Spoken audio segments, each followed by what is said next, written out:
Are you ready for the kickoff?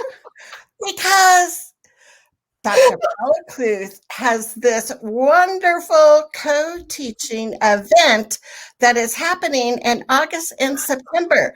And we will talk about it during the show. And guess what?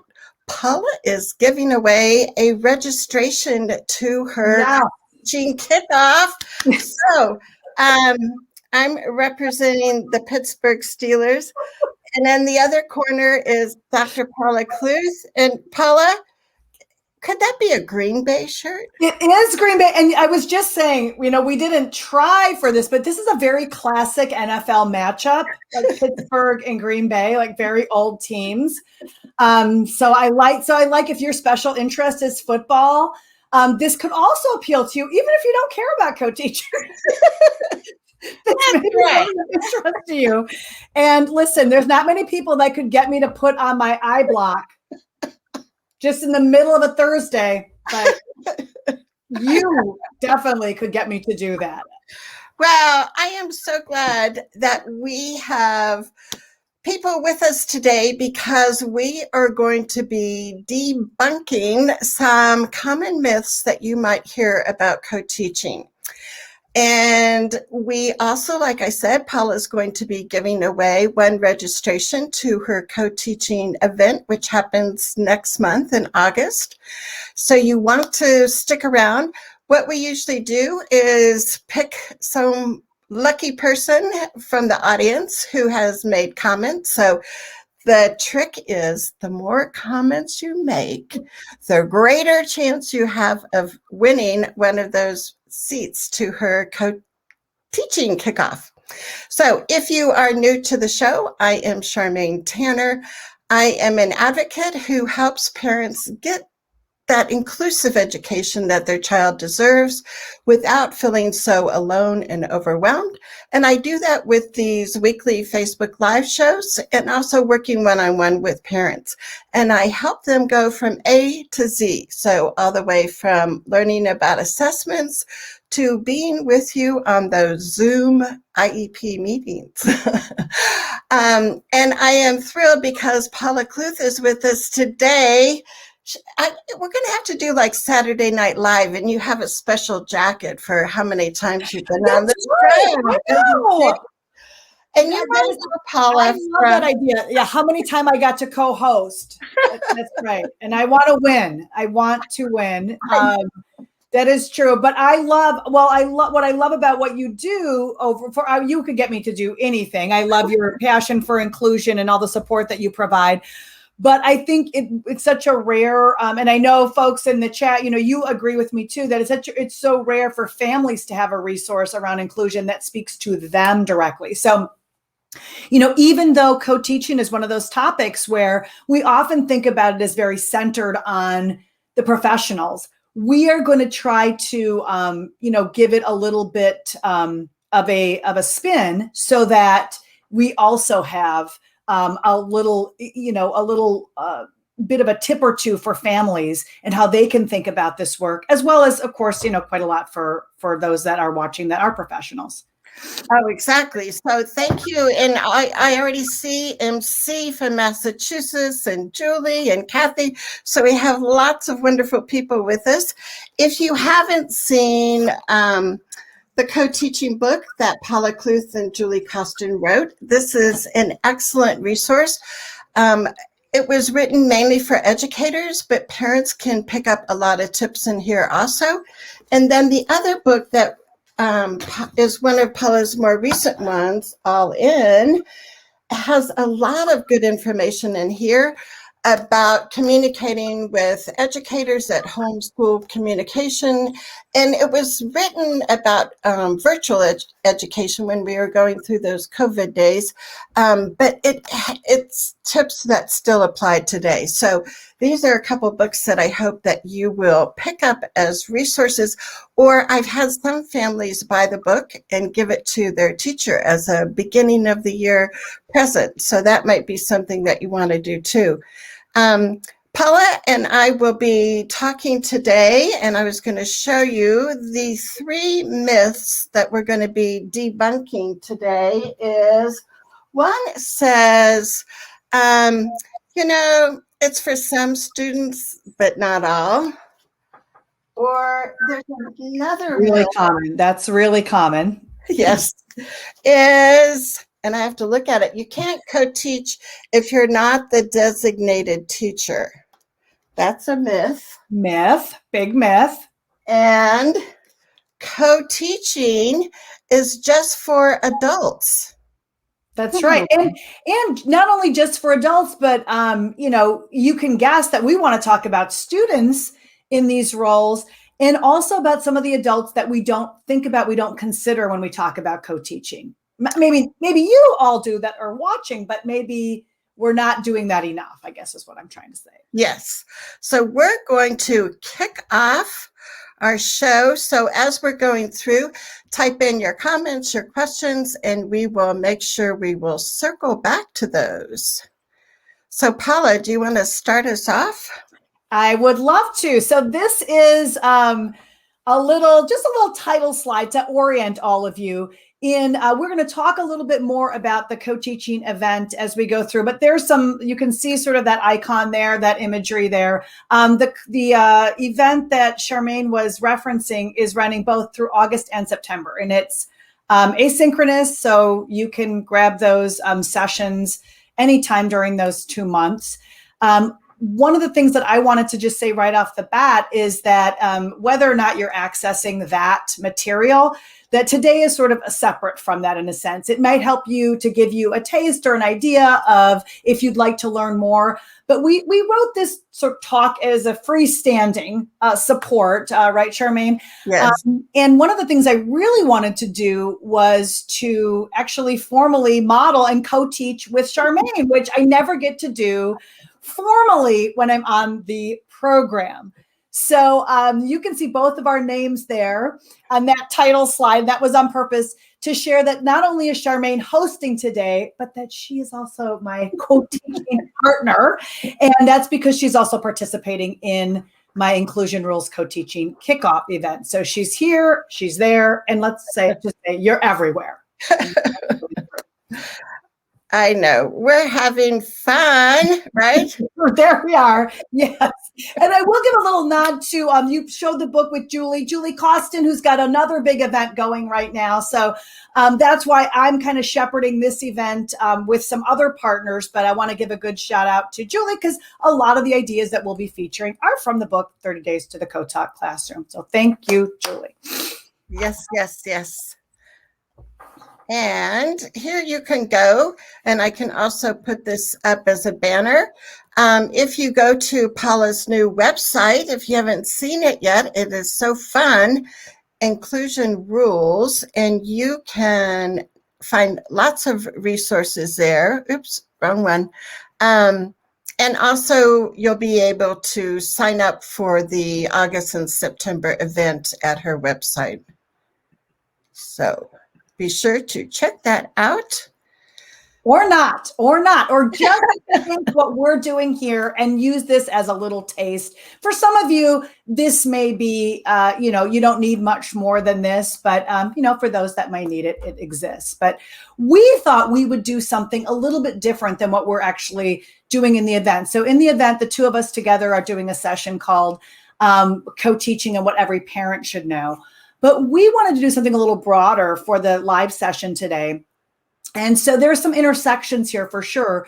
But one of the things that we both come across all the time, Charmaine, is this idea that, I should say our ideas that we feel like they need a little, they need a response because we hear a lot of myths, just like we do with inclusion. We heard a lot of myths about co-teaching, and we thought that would be a great topic for today, because for those that are new to this material, or you've been doing it for a while, you might have seen some of these myths yourselves, and it can be a really great starting point, or even a great springboard for a richer conversation, is to say, are we on the same page? And are we all understanding the potential power of co-teaching? So what you saw in that first slide was, a conversation that you and I have had a lot, which is who really needs to know about, Sorry. I just saw my life flash before my eyes. I mean, just this presentation.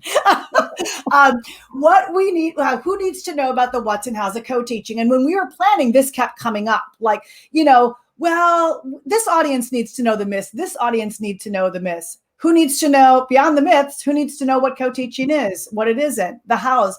And what we really came to was that we have to really have this very wide net about educating folks about the what's and how's of co-teaching. So before we even think about, where these myths are coming from, we have to think about, some of the, the most common, the groups that we work with, I should say, that may be undereducated, may not be getting good information. And one of those groups that came to mind, certainly working with you, is families, right? So that's why we're here talking about this, that families have a lot of these myths. So some of the myths that you're going to see come directly from that. But I also find that within a school, there's a lot of folks. School boards often do not understand what is co-teaching. Sometimes our district administrators or building administrators have a lot of misconceptions about co-teaching. A lot of times, folks who might be able to come into our rooms and organically co-teach, like our therapists, interventionists, those folks may not have all this, content about co-teaching. So there's a lot of audiences that may need to think about this information and also think about these myths. Oh, exactly. And I wanted to just quickly look here because make sure I'm on the right slide. So I guess it would help if I bring this slide actually up. Oh yeah.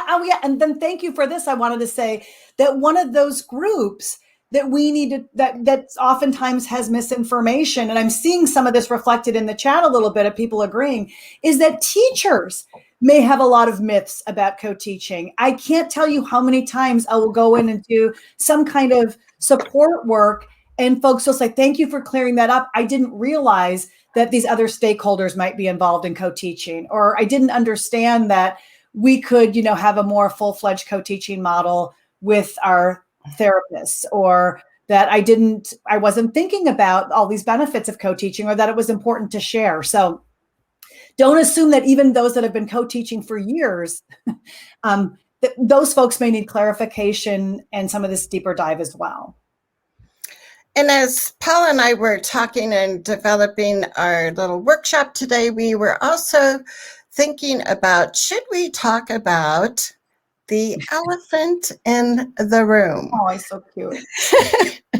And besides being a darling elephant, we were talking about how some of these myths about co-teaching, depending on the school, could actually be a reality. So if some people are thinking, co-teaching is just for students that have IEPs and they get all clustered into one, general ed classroom, that's a myth. That's not what co-teaching is. However, the elephant in the room is sometimes that is still happening in our classes today. So we just want to recognize that we do know that, everything is not optimized, for co-teaching in every situation, but there are ways as just a couple individuals that you can make a big change in your school. Yeah, I love that. And it is true. I mean, that was a point that you really wanted to add in here. And that's true of inclusion. Sometimes a myth exists because it is true in certain spaces. And we can actually see, just out of the corner of my eye, picking up a couple of wonderful comments, folks saying, listen, there's co-teaching in my district and it's really not true co-teaching. And so that's where this mythology comes from. So as we present, these are myths and not reality, we mean that actually it may be what we're seeing, but it's not what it should be, right? So in other words, by definition, we want to see these supported models, and we want to see that co-teaching has not only that not only involves teachers in ways that are respectful, that we're giving kids what they need, kids with and without disabilities what they need, that we have true partnership, all those kinds of things. that people are truly collaborative and have the skills that they need. So that's what we're kind of targeting in this is if we're truly doing co-teaching, then these are myths. Right. So let's start with the first one, because this was a big one for us. And so, and I'm seeing this kind of reflected in not only the comments here, but when I'm working in schools, is this comes up so often, which is myth number one is that it's for some, but not for all. And so again, what we want to dispel is that when you find out, say as a parent, that my child's going to be in a co-taught classroom, we see this huge range of responses, right? And again, some might be teachers, might be others as well that have these myths. But the assumption can be that is for students with fill in the blank. That's for students who, and so much of those, ways of thinking are erroneous. For example, if my child has lots of needs, then they can't thrive in a co-taught classroom because co-teaching is more for kids that have these kinds of learning disabilities or something like that. Meaning that some families may think that or even some administrators may think that, if you're in a co-taught classroom, that means that that's the only support you're going to get. That my child couldn't have access to, fill in the blank adapted curriculum or something like that. So we want to be disruptive about that. Go ahead. Oh, well, I was just thinking of an example when I went to an IEP meeting for a middle school student, and they were talking about how the school uses a co-teaching model. And I was so excited because it's like, that's perfect. This will just be wonderful, a great transition for the student coming to middle school. But then the other shoe dropped, and it was like, well, no, it's just for students who have, like you said, Paula, like those mild learning disabilities. It's not for students like this child that has more significant needs. And my, excitement, quickly waned as far as this was going to be an ideal location for this student. But it did surprise me that teachers had this kind of perception that co-teaching was just for students that, were, quote, easy students. And some parents also, have that misunderstanding about co-teaching. Absolutely. Which is why we want to bring it to this audience. The other exists too, Charmaine, right? So you not only hear this child has too many needs, I'll hear the opposite. I'll hear, our families don't want, when they learn that their child's in co-taught, they panic because they think, oh, that's a class only for students with learning needs. And my child doesn't have those needs. So therefore it's not appropriate.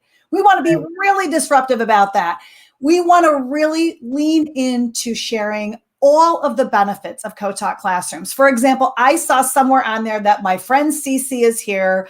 She is one of the most amazing teachers I've ever seen. And anybody that ends up in her classroom, in her elementary co-taught classroom, is so lucky because you're going to end up with so much creativity. You're going to end up with two teachers that are always inventing different ways of learning. They're embracing personalizing and individualizing for their, wide range of students. And so, but I think that's not getting out, and we may not always realize that a lot of folks need to know exactly what's happening here, what those benefits look like, and how every kid can profit from those spaces. Oh, exactly. So let's go back here. Oops. So I'm making you multitask today. My producing skills are... You're like coaching, you're the quarterback. I mean, it's a lot. It's like, add this to the screen. So that's great, yeah. So this is the point that we had talked about, that we can hear it either way, right? Either that's my right. child has too many or not enough. And for some reason... Okay, here we go. Yeah, so we say, no, this is also a penalty. This is, yes, 10 yards. I don't know what I'm doing, really. we need the referee flag to throw. I definitely want the penalty on the Steelers. I don't know if that was clear, but anyway. But yeah, I'll see you say yes. So thank you. Well, thank you for what you do as a wonderful general education teacher. And that's what happens in a lot of these schools is once families and other stakeholders have seen the richness of those spaces, then it's not uncommon to see, I want my child in that co-taught classroom. So we want to actually be able to share those benefits before the culture recognizes it. So part of responding to that is saying, let's get these benefits out there and be really clear about what's possible. So we just have a quick, bullet points here about some of these benefits. But if you are here as a co-teacher or as an administrator, a coach, a facilitator, just think about who knows these benefits in your district or school and who doesn't. That you get access to an inclusive classroom in ways, with supports that may not be possible, that I should say, in really unique ways, right? So that you've got this co-planning in the best of circumstances. We've got this co-teaching going on, very powerful. You have access not only to peer supports, but you have access to these opportunities for independence and appropriate interdependence with classmates so that all kids get to learn from one another. And I will say that, especially in this culture of universal design, it's becoming ever more important, I think, to a lot of educators that we position all students as teachers and learners, that we look for opportunities to hand the reins over to kids in general, kids with and without disabilities, that we think about self-determination for all. So I love that about co-taught classrooms, is it really, has the spirit can really exist there, that we're all teachers, we're all learners, kids are there to support each other. Teachers are there to role share and serve in different ways as well. I love that there's access to a lot of different kinds of structures and support. So that's one of the things I think we have to be really explicit about. If you are sending a letter home as a co-teacher, if you are as an administrator trying to we're going to talk in a minute about marketing products, like you're going to try to share, what you know via video or a blog. Be really clear about that. Be really clear about exactly what it looks like. Hey, in these classrooms, the ratio can be cut in all these interesting ways because we are going to go into stations models. We're going to use parallel teaching models. We're going to be able to do small group more often. Be really clear about that. That we are able to take more instructional risks. The sort of humorous thing I always think about is, going into a classroom and saying to your partner, and I've done things like this, and Charmaine, I know you have too, but you'd say, you know what, let's make this whole classroom into the inside of the human heart. Let's do this. And, things that you are you're more likely to do because you have, let's do that simulation of Ellis Island. It's like, okay, these are the kinds of things. So give those examples to say, not that I wouldn't have done this on my own, maybe, but it becomes a whole lot more possible with two. Well, and I remember back when I was a classroom teacher, and the OT would come into our room and help kids with, their handwriting skills, as a second grader. And I learned so much by watching the OT being in my classroom. It's like, now I get it. Okay, so we want to make sure we got slant boards for who wants that. Got to make sure the chairs are right so feet are on the floor and kids have a stable base. So when those specialists come into your room to co-teach, the general ed teacher learns so much that they can continue, having using those skills throughout the week when the OT teacher, therapist isn't going to be there every day. Absolutely. I mean, I think you're getting a lot of rights, and absolutely, in the chat too. It's absolutely true. And that is what we call on the spot PD, right? On the job PD, where you're always getting this professional development. And sometimes, you'll even see that shout across the classroom. It's like, oh my gosh, it worked, or, let me try this, or thank you for showing me that. So that's what we want to see, that of course you would have now. And when you give those OT examples, it's like, I want my child in a classroom where that, both teachers now, like that sensibility of, hey, let me try something with different seating here for a student that has no identified needs. Right. Oh, exactly. And the other part of the benefits that you had pointed out was that ability to have both, independence and interdependence. And one of the things that I always find so important, and I know it was important when Dylan was in school, was to look for those opportunities where Dylan could be a leader, where Dylan could be in the giving role instead of on the receiving end of always getting help. And so when our, students are included, when we have co-teaching happening, those factors create such a rich environment for our kids to be seen as leaders and givers, and something, that they have something to contribute to our school community. Absolutely. Yeah. And I think we're seeing more and more of that emphasis on student-driven, instruction and kind of being able to share the stage, so to speak. We're going to talk about that, for not just in special ed, but across the board. So I just wanted to say a word about this. For those of you that maybe some of you will be interested in this sort of on its own as a resource, but I wrote an article. It's actually from Reading Teacher, and I dusted it off and found it. It's from Reading Teacher a few years ago, but the article was reprinted on Reading Rockets. So you can say it there. But those of you that don't clean out your shelves like me, it's this copy, Reading Teacher. But the article is why everyone benefits from including students with autism and literacy classrooms. And the reason I'm putting this out there is because I find that the same kind of thing exists in inclusion as with co-teaching, which is, I know we're a bit of a broken record here, but we're not really being as clear as we could be about all these potential benefits. So when I wrote this with Kelly Chandler Alcott, my colleague who's a literacy expert, a writing expert, and we, spent these pages in this article sort of talking about this is not lip service. Like when kids are learning together in this literacy context, there's all kinds of potential benefits that are really hard to get when there isn't great diversity in the classroom.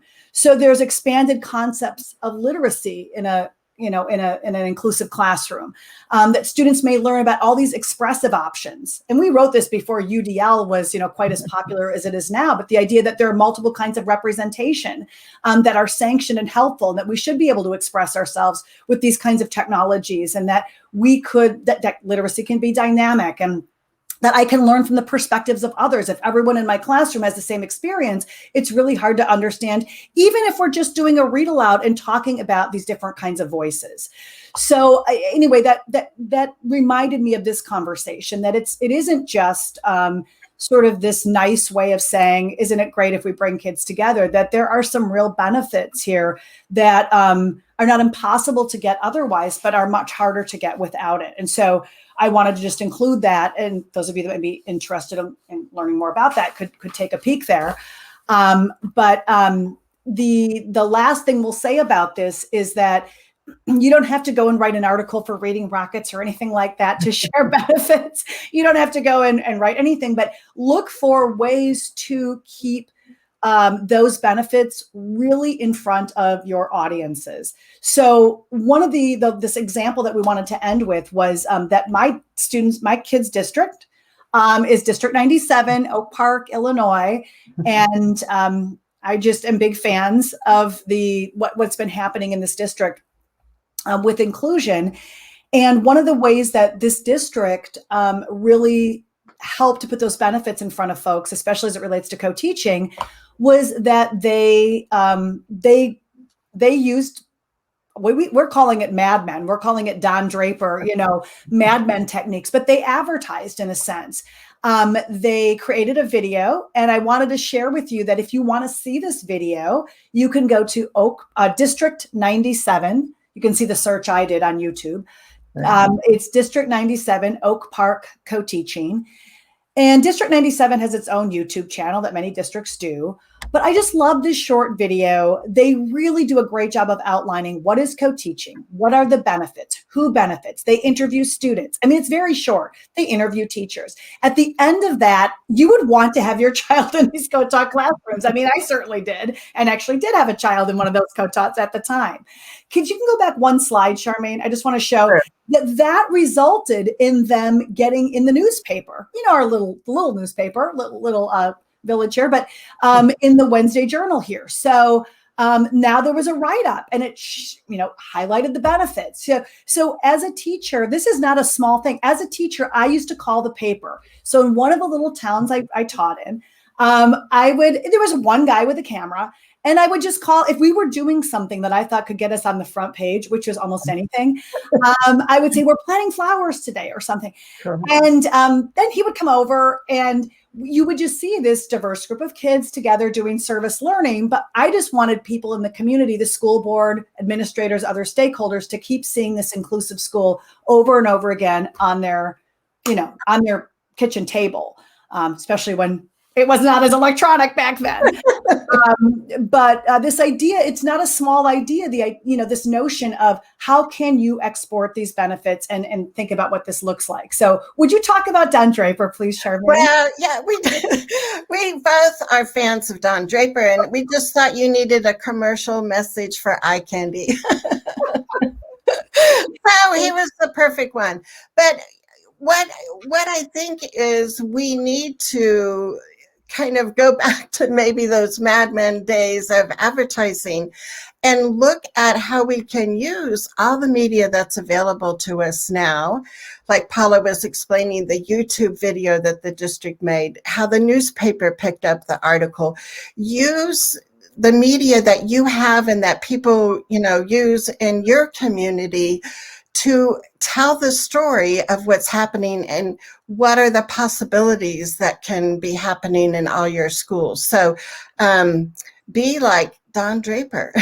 Be like Don Draper, get your message out there. And for those that are struggling and you're not seeing this happening, or you are a co-teacher or parent, what I love about some of those products, and I'm always pushing folks, have your 15 minutes of fame or whatever it is, make some of these products, is we can share them with other districts. So I have shared that video so widely, and not only as a way to encourage folks to tell their own story of their collaboration story, but also as a way to inspire other districts and say, do your teachers talk like this? Could your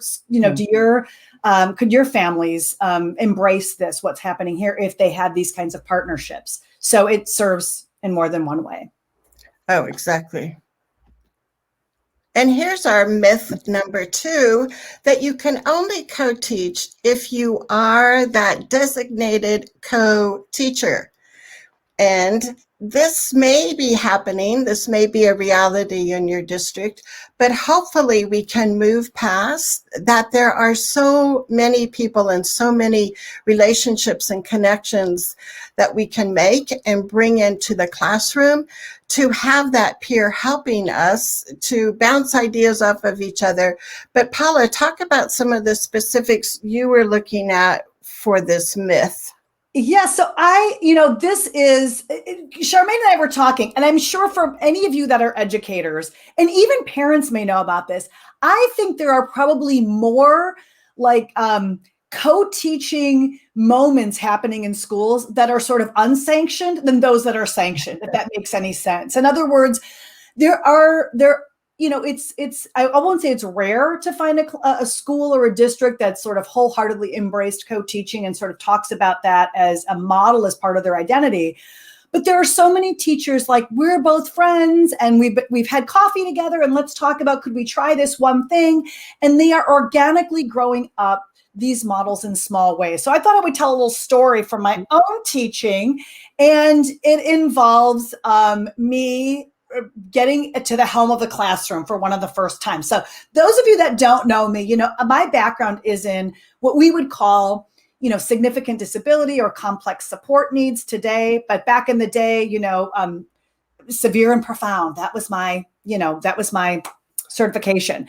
So when I'm doing this work, I'm mostly working with individual students, through my student teaching and so on. I get my first job in this inclusive school. And I've rarely, even in student teaching, was at the helm of the classroom, teaching a lesson to the whole group. I was in inclusive classrooms, but more as that, assisting in the background. So a couple of weeks into my first job as an inclusion facilitator, had not really co-taught much, in really any substantial way at that point. But I'm walking past the second grade teacher's classroom. Her name's Joanne, lovely, wonderful person. And I think she probably was noticing me. Maybe I like to think that she was trying to bring me into the fold a little bit at this point. But as she waves me down, in the classroom, the first, that is the first idea I had, was that she needed me, or she wanted to help me, because she said, can you come in to the space? And I said, oh, yeah. And I'm thinking, maybe she wants my opinion on how to structure this lesson. She sees how good I am as an inclusion facilitator or something. But really, she just needed to have a restroom break. And, sometimes co-teaching, Julie and I talk about this, sometimes it also gives you a bathroom break. So that's good. But she was apologetic. Like, it's not the only reason I want you, but you read this book. So I was like, oh my gosh, yes. I was so excited. Can I read the book to this? Oh my gosh, I would love to read the book. So I take the book and I start to read the Winn-Dixie, and I'm galloping across the front of the class. I mean, I am feeling it, I'm being all the voices. You can imagine. So excited. And then she came back, and she could probably see my face fall. And she just sort of gestured to me, like, keep going. So I kept going, and then the bell rang, and she's like, you have to let the children go. It's like, okay. So the children had to leave. And she said, you really like this? And I said, yes. She said, do you want to do it again? And I said, yeah, I would like to do it again. And she very gently said, I can show you some things, like, I can show you how to do a think aloud. I can show you how to do a comprehension check. And in other words, without saying you don't really have a lot of background in teaching literacy, because this is a teaching moment, I'll coach you along. Very, just kind of an offer out there, not in any way, super directive. And then she said, and you could help me with this student, Jay. She said, I just noticed when I came in, I never get to observe students. Never. And I thought, she never gets to just observe the kids. And she said, I want to tell you that I saw that little adapted book that you put together for Jay. He really accesses that, doesn't he? He really accesses that during the read aloud. And I said, I told you that. And she said, well, I didn't believe you. And by the way, we became very close friends, but she couldn't observe. She couldn't do two things at once. And so that really began what we called spotlight co-teaching, spotlighting. So being able to come in, and I would say, okay, Joanne, and later to other colleagues, teach me more about how to do a read aloud for all kids in a way that's inclusive and supportive. Okay. So I'll do this maybe once a week for a month, or we'll do this a couple of days in a row, and you're going to give me feedback and I'll try it. And at the same time, I will help you to think about how to cue or support a couple of individual students who might need, maybe setting up the augmentative communication device, or how to prompt him through his book if he's following along. So, and so that became something that we did in the school. It was like, we would highlight this little piece of the curriculum and we would spotlight it. And so that may be a strategy for some of you, where you say, hey, I can't be there as a full-time co-teacher. I'm an inclusion facilitator or whatever it is, but could we work together to create this? We're going to design supports. We might even create some products. We might think about what the cues should look like for those individuals and those kinds of pieces. And so in the absence of a fuller or a more fleshed out model, I think these things are not only happening a lot, but they can be incredibly powerful. Oh, I know. And that got us talking about that kind of coffee clutch co-teaching, right? Or I look at, like, in the teacher's lounge, when you're just sitting there having lunch for, gobbling down your lunch in your 30 minutes lunchtime. But the conversations that happen just naturally about like, oh, I've got a great book on that. Do you want to use that? Or, you know, I can come in and show your kids how to measure and do this or that. So there are those opportunities where we can have those kind of informal co-teaching moments. And then hopefully that will grow into maybe a more formal type of relationship where we do have co-planning time and things like that. But don't give up on those informal ways that co-teaching can happen, and you can get those same benefits from that. Absolutely. I mean, I was going to say, time out. Time out. You are absolutely right.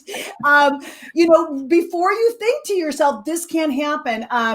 I know so many stories of educators saying, you know, we literally were having lunch together and we said to each other, I'm in your classroom for the first 20 minutes of math in middle school or whatever it is.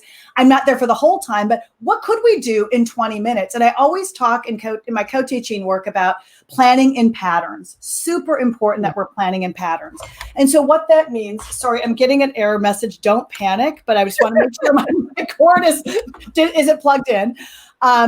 But that is such an important piece, is really thinking about that, that idea of, you know, if you're already there together in that space for 20 minutes, if you planned in patterns, in other words, if every day, if you're Monday, Wednesday, and Friday, students engage in mental math, that your co-teaching, that your colleague who's in your classroom, that he may be able to lead that part, even though that's not something that you've thought about really co-teaching before.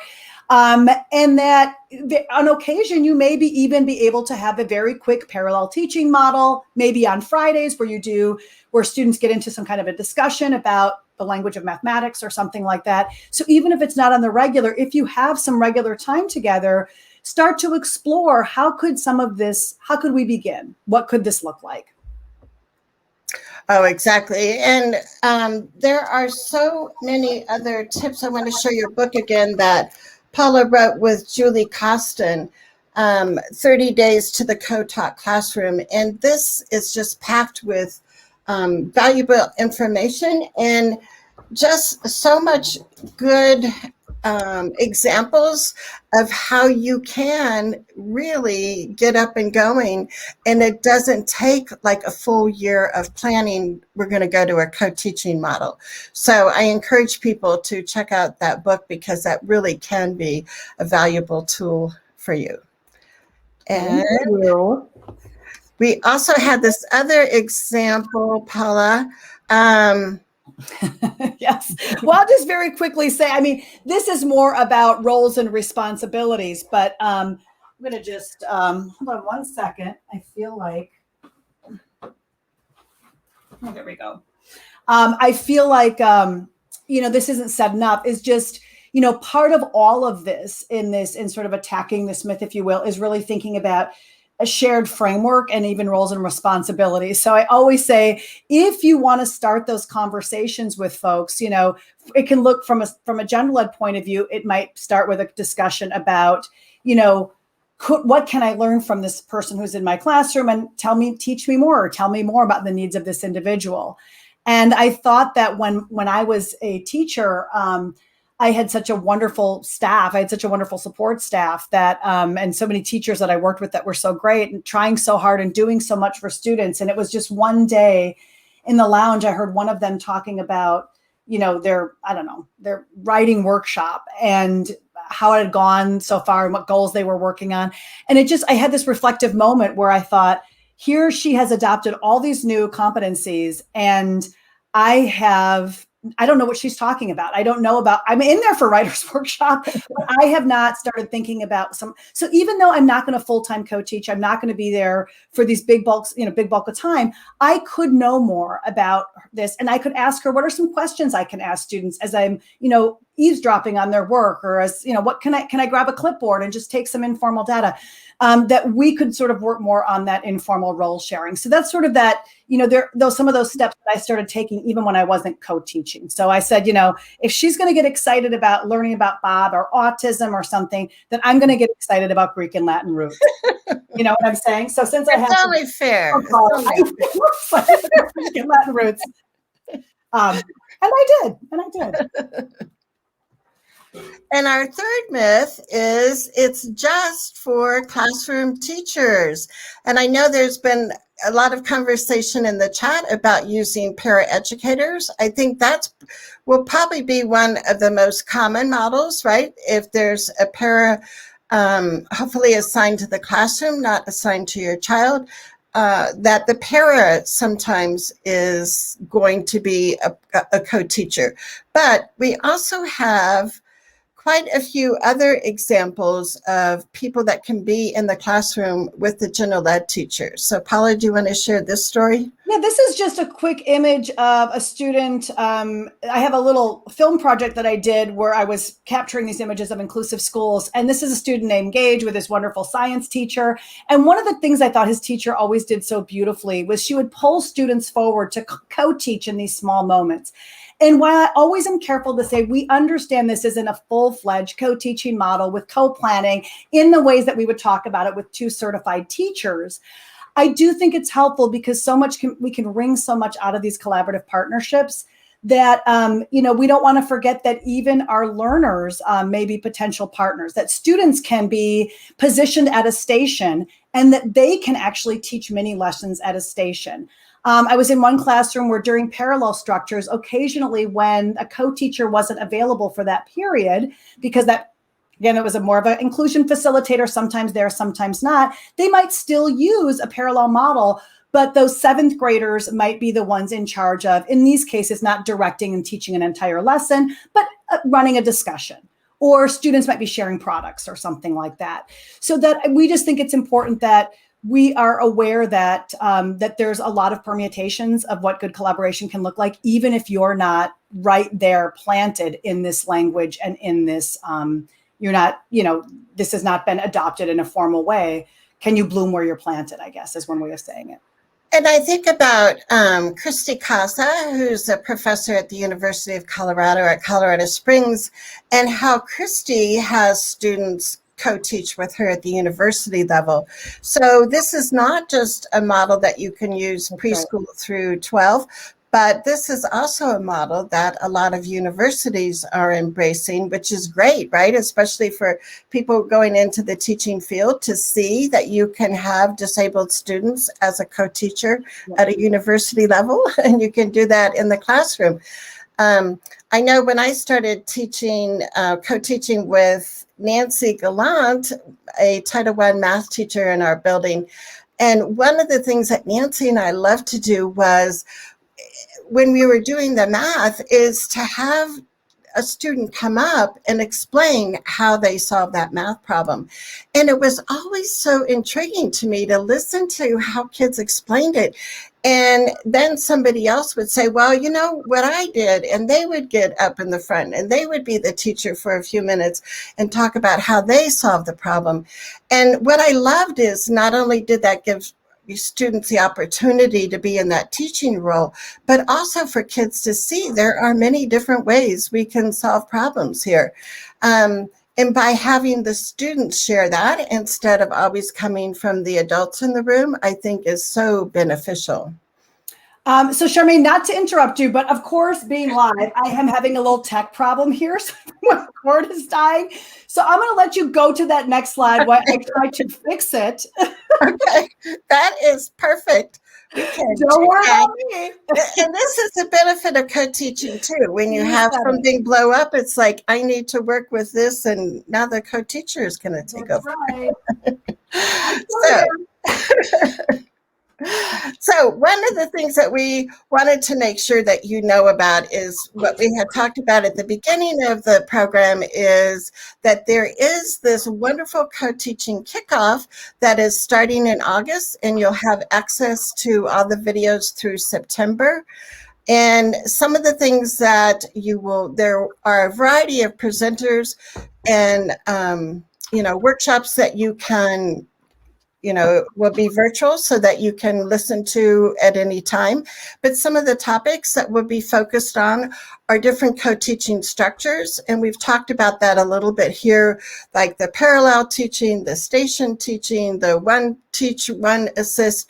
There's, usually I think there's about 6 different kind of formal co-teaching structures that if you've read any of Marilyn Friend's things, you're familiar with, but also co-teaching and what families need to know, some co-teaching hacks, Yeah.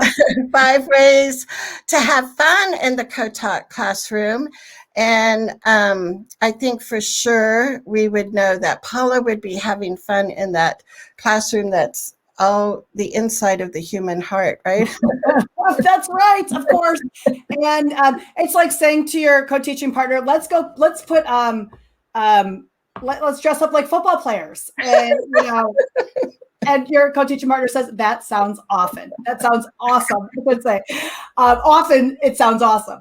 But yeah, so I'm seeing a lot of, I love the energy. Thank you so much for sharing so much in the chat too, that this is a very fine line, that part of being really clear in not whether it's making those products or it's talking about these myths is that we get some agreement, or we start to have conversations about language, what the supports look like for students, and that we start to wring more out of our collaborative partnerships. So again, it's not to say that that it's it's not wouldn't be amazing to have all of the planning time that we need, and to have bell-to-bell co-teaching and much more commonly available to all students. But Charmaine, you and I really want to talk about what is reality? What are we seeing most often? So hopefully that these ideas helped folks to think about what could be one next step based on where we are now. And sometimes it is advocating for more of those formal kind of supports. We are there with you. But also to say that oftentimes when we are separate in a space, there's a lot of wasted potential resources there. And not only can it be more supportive for an individual teacher, I should say, not only can it be more supported for students to have these professionals come together, but it can be so helpful for the teachers. I mean, in the best case scenario, your stress is halved. And again, I know it takes a lot to make a good partnership work, but it certainly happened for me where. Oh, exactly. And Paula and I were brainstorming a list of, besides the special ed teacher and the general ed teacher, or the paraeducator and the general ed teacher co-teaching, look at all the other people in your building. And I mean, we didn't even list everyone, but like custodians, like I worked in a building where the custodian had this wonderful relationship with some kids, and they would spend, reading time when everybody in the school was sitting down and reading. The custodian would come in and sit down and read with kids. So we just need to look at the rich resources we have in personnel in our building and see how we can tap into that. And then being a parent, I always want to encourage parents to be looked at as partners. And so the parent might not actually be in the room co-teaching, but the parent, as a parent, so much about your child, what their interests are, about what topics they've learned in other years in school.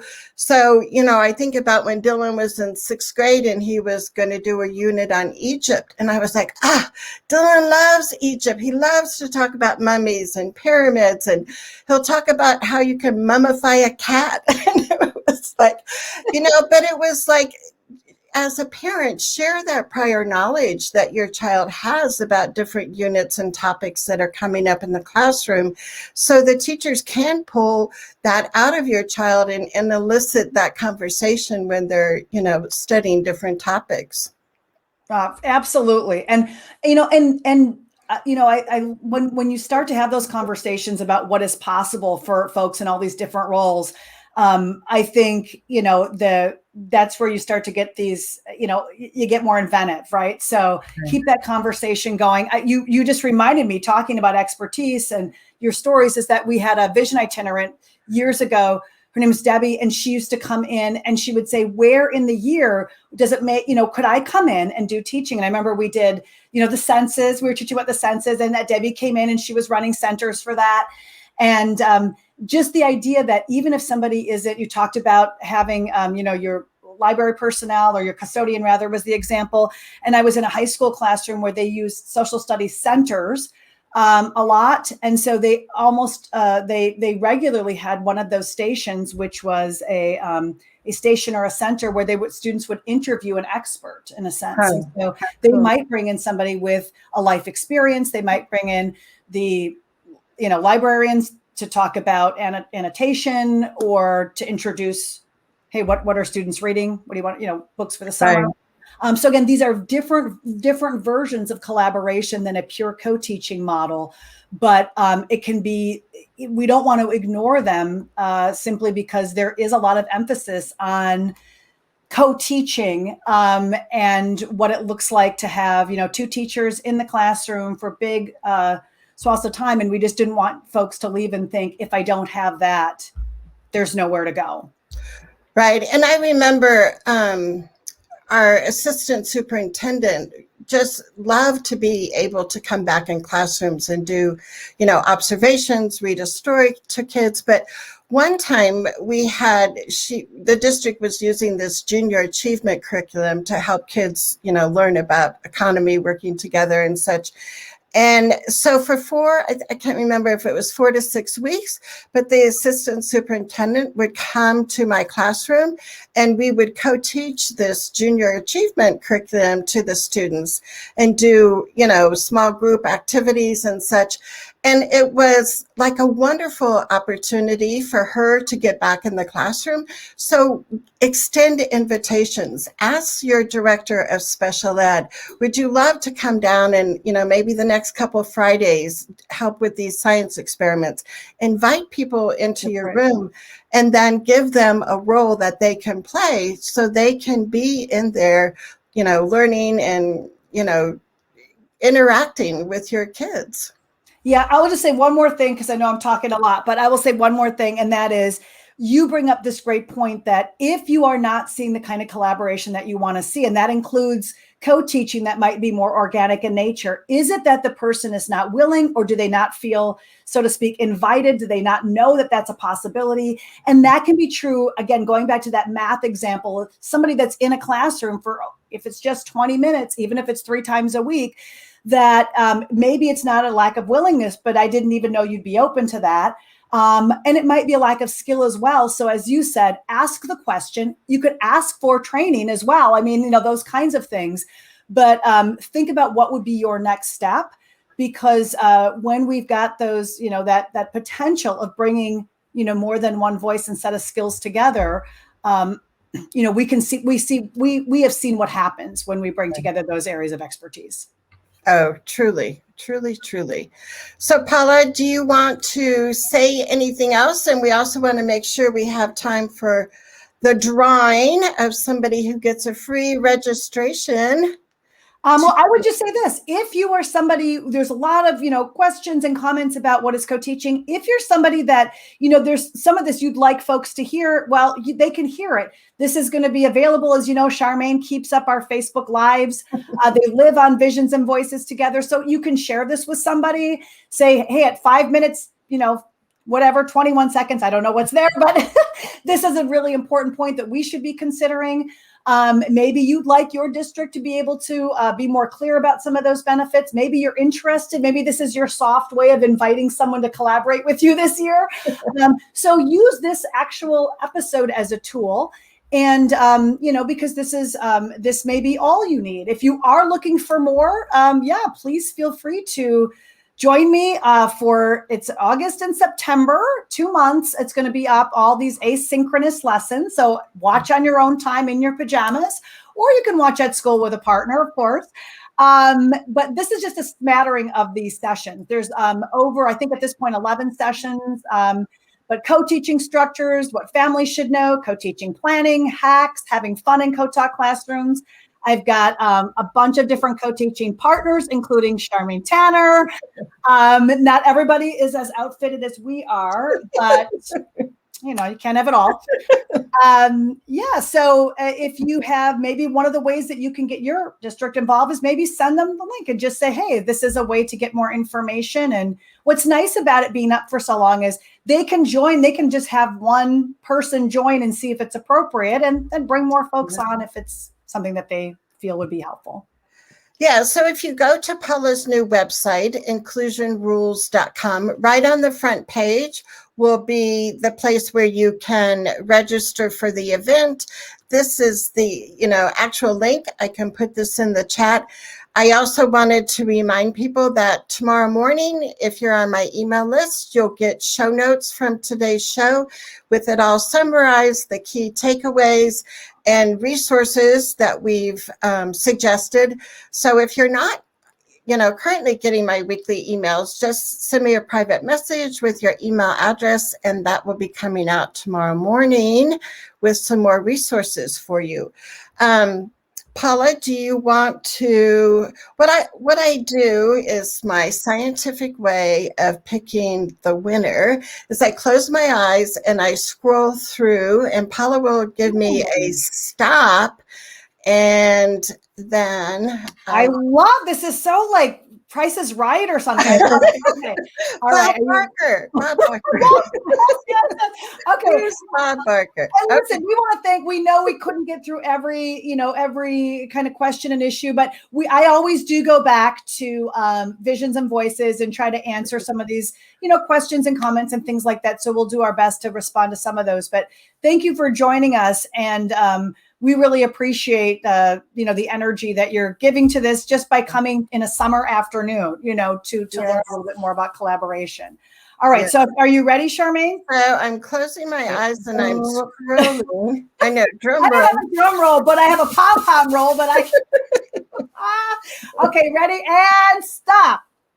And Anne-Marie, she is from South Carolina. She said, thank you. Lots of great ideas for small change with big results. Yes, and that's a great way to see it. Yes. I love it. I love the wonderful picture, Anne-Marie. Thank you and congratulations. And again, for all of you, I just let folks know that there's lots of free resources on Inclusion Rules, which is my new site. But there's lots of video. There's a lot of articles that are, if you're doing PD right now within your staff or families, you want to send some things over to your district, feel free to grab those. You certainly don't need to ask me. That's what they're there for. Well, and I also, here is a shot of your home page. So let me bring this up for people. Oh, so good. There it is. There I am without the eye blacks, in case you want to know. You'll still recognize her. But did you have other ways for people to contact you? Or, I know you're real active on Twitter. I'm on Twitter. I'm okay on Instagram. That's a little bit. I'm in the learning curve. But of course, I have a big Facebook community as well. And if you're on Facebook, come over and join me there. And if you found out about this from me, join Visions and Voices together on Facebook, because you're going to get all kinds of content like these kinds of Facebook Lives. And I'm a student of these Facebook Lives for years now. Well, I want to thank everyone for being here. And I know it's hard because our time is limited, but I want to, encourage you to come back to, show this or, pass it on to friends who might also enjoy it. But to know that both Paula and I will be coming back later and we can respond to specific questions. But your energy was amazing. I'm sure you're all #1 Steeler fans by now. Now, you know what? Now I know I should have brought my cheese head, because I know. I was like, what? Paula Kluth is on and she doesn't have a cheese head on. So thank you, guys. And we will be here next week. Next week, we have a show with a guest, and she's going to be talking about student presentations and how they can be used for bridging the gaps between, students, teachers, home, and, can be used at IEP meetings and so many other ways. So join us next Thursday at noon Mountain Time, and we will be learning about student presentations. So it's a great follow-up too, Charmaine, because students as teachers, right? ooh, isn't that good? Isn't that good? So we have enjoyed being with you. I hope you have enjoyed your time. And on behalf of Paula and myself, we say thank you for being here, and we will see you again soon, I'm sure. Thanks, So everybody. take care, and bye-bye.